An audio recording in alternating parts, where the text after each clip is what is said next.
Doctor صاحب نے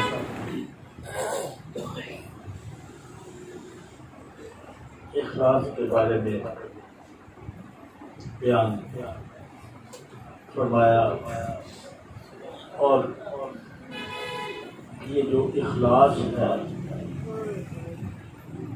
اخلاص کی دولت اگر انسان کو مل جائے تو وہ اپنی آنکھوں میں حیا لے آتا ہے، اپنی زبان میں مٹھاس لے آتا ہے، وہ اپنے وجود کو اس طرح استعمال کرتا ہے کہ اس کے وجود سے کسی بھی اس کے ملنے والے کو، بے شک اولاد ہو، بیوی ہو، رشتے دار ہو، عزیز و اقربا ہو، کسی کو بھی اس کے جسم کے کسی اعضاء سے تکلیف نہ پہنچے۔ اور انسان کے پاس ایک ایسا خوبصورت پیمانہ ہے جسے کہتے ہیں، آپ نے فرمایا جو خلوص والا ہوگا اس کا چہرہ جو ہے نا وہ خوشی سے سرشار ہوگا، وہ مرجھایا ہوا نہیں ہوگا، اس کے چہرے پہ رونق ہوگی، اس کے چہرے کو دیکھ کے اللہ یاد آتا، کیونکہ اس نے اپنے آپ کو پہچان لیا ہے، کیونکہ اس نے اپنے آپ کو پہچان لیا ہے کہ تو کہاں کھڑا ہے، کہ تو کہاں کھڑا ہے، کیا تو جو کوئی بات کرتا ہے اس پہ تو عمل بھی کرتا ہے کہ نہیں کرتا۔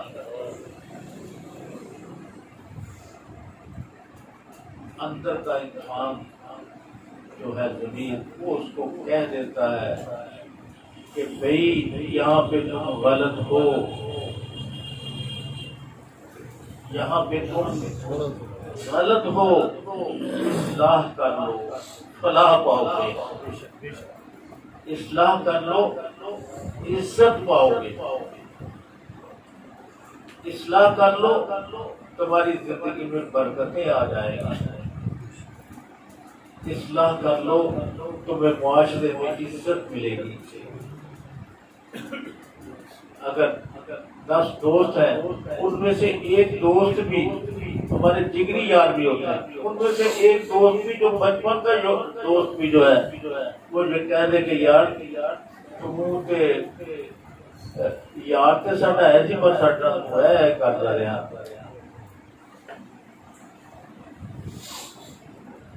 یہ کی مطلب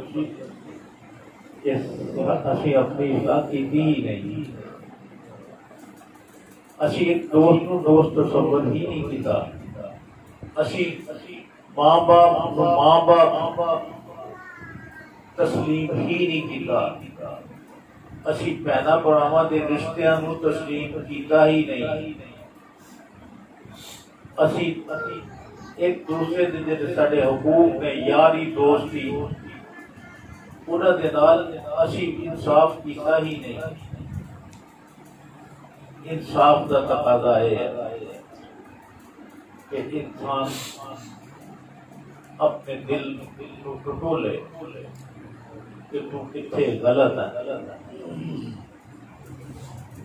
تو کتنے غلط ہے،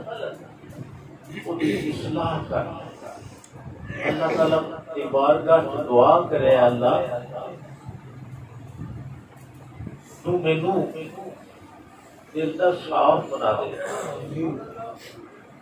میرے جڑیاں گندگیاں نے میرے اندر بسیاں ہوئی گندگیاں نے، یا اللہ جی میں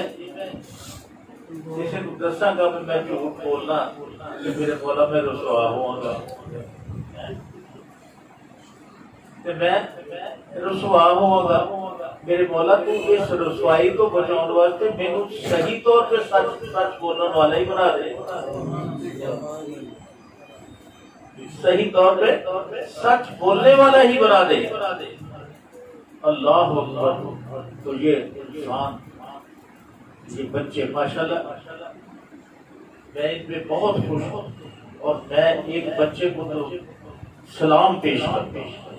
وہ ہے فیصل۔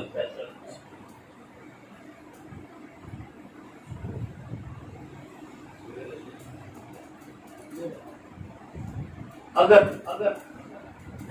اللہ تعالیٰ اس پہ کرم نہ کرتا تو یقین جانے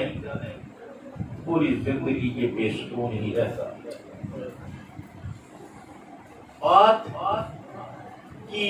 مجھ سے محبت تھی، میری بات انہوں نے مان لی، یہی خلوص ہے۔ آج میں اس بچے کی آنکھوں میں آنسو دیکھتا ہوں،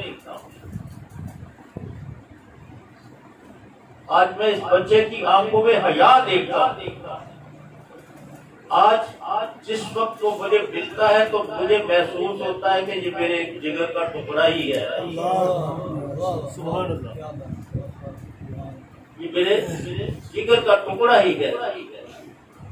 میرے پاس یہ سارے جو بچے ماشاءاللہ اس روزے پاک میں آتے ہیں، مجھے یہ یقین ہے کہ یہ اپنے ماں باپ سے بہت محبت کرتے ہیں، اپنے ماں باپ کی دعائیں لیتے ہیں۔ سب سے بڑا پیر وہ نہیں جس نے دکانداری لگایا، سب سے بڑا پیر وہ ہے جو اپنی اولاد کو پال پوس کے جوان کرتا ہے اور اس کے لیے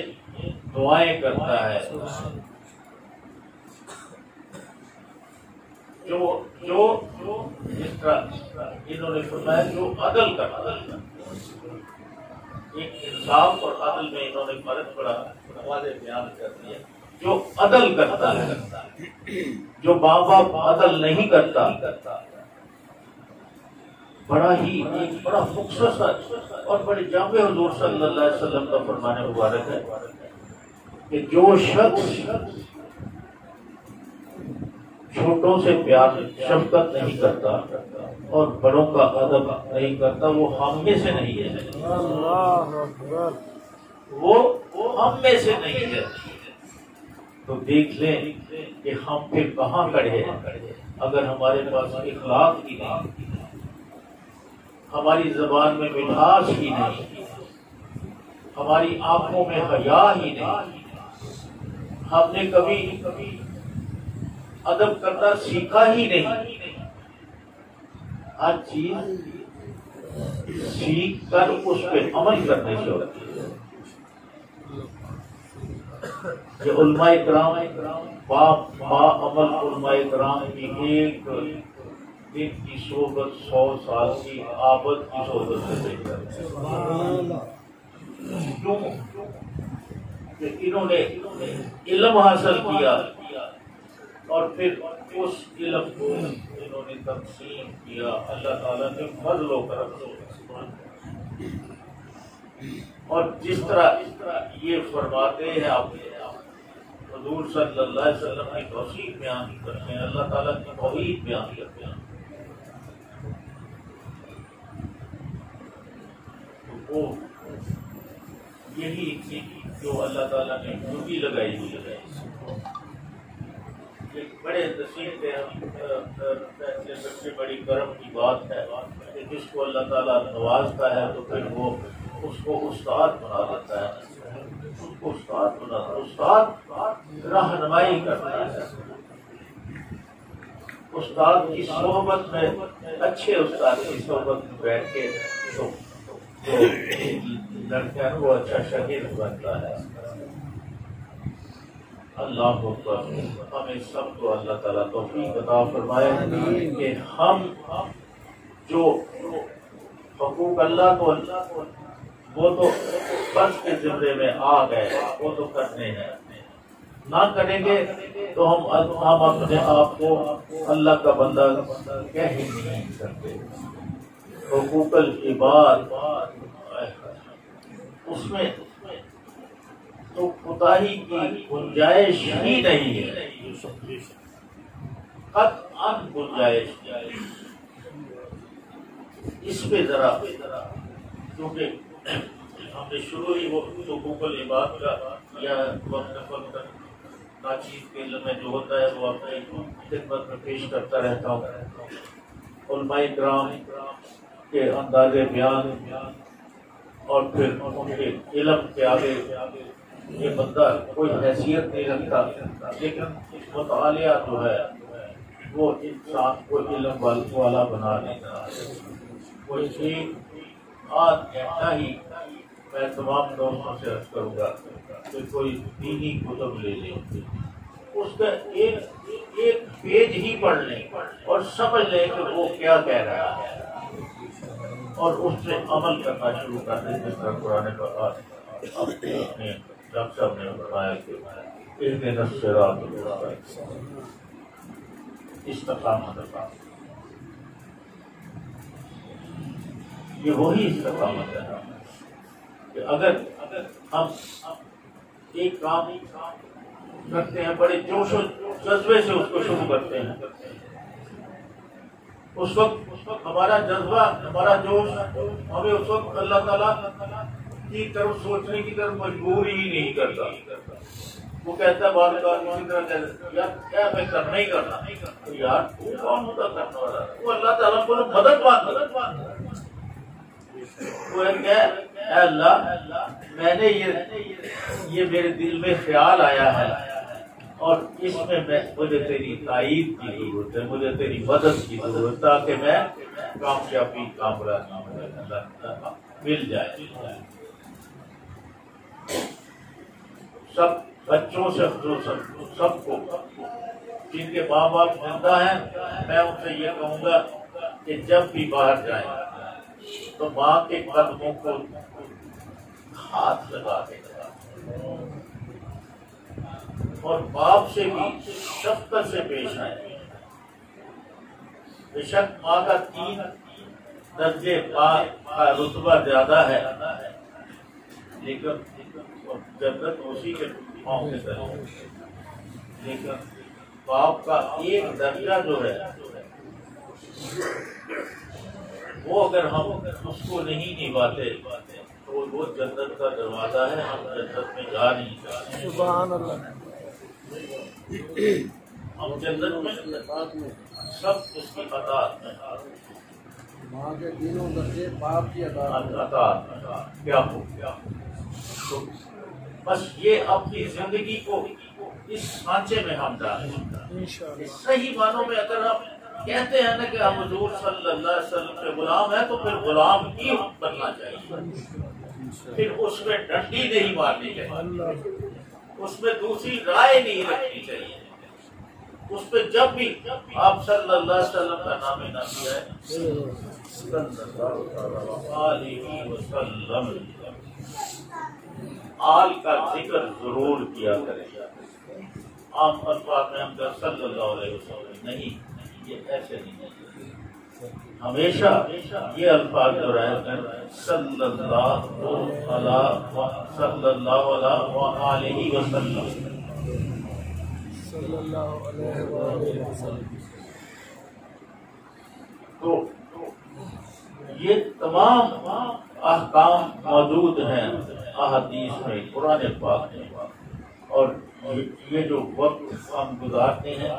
اس میں یہ آپ کی محبت ہے نا کہ اتنی دیر سے بیٹھے بڑی خاموشی، سکوت، بڑا خلوص، یعنی بڑے دھیان کے ساتھ بڑی محبت کے ساتھ، اور اسی طرح اگر ہم اپنے ماں باپ کی باتوں کو دھیان سے سنیں، ماں باپ کی باتوں کو دھیان سے سنیں اور کہیں کہ مجھے پتا ہے کہ میرے ابو آپ مجھ سے بہت محبت کرتے ہیں، میں بھی آپ سے بڑی محبت کرتا ہوں، یہ الفاظ کہہ دیں اپنے باپ کے سامنے تو باپ کی آنکھوں میں آنسو آ جائیں گے، شدت جذبات سے ان کی آنکھوں میں آنسو آ جائیں گے کہ اے اللہ تیرا شکر ہے تو نے مجھے ایسی اولاد عطا فرمائی ہے، اے اللہ تیرا شکر ہے تو نے مجھے ایسی اولاد عطا فرمائی ہے۔ ماں باپ کو بھی ماں باپ ہی بننا چاہیے، اولاد کو بھی اولاد کا حق ہی ادا کرنا چاہیے۔ ایک باپ کے لیے حکم یہ ہے، میں پہلے بھی شاید عرض کر چکا ہوں کہ وہ عدل کرے۔ اگر ایک بچہ ان کے ساتھ زیادہ منسلک نہیں رہتا، ان کی باتیں دھیان سے نہیں سنتا، ایک بچہ ان کے دن رات خدمت میں لگا رہتا ہے، تو بعد جن کو دین کا علم نہیں ہے جو نہیں مارتے ہیں والدین، وہ کہتے ہیں کہ اس بچے نے میری بڑی خدمت میں ساری جائیداد اپنی زندگی میرے نہ ہی لاتا۔ یہ ماں باپ کے فرائض میں نہیں ہے۔ ماں باپ جب عدل کرے گا وہ باپ صحیح باپ کہلانے کے حقدار ہوگا، جو یہ عدل کرے گا کہ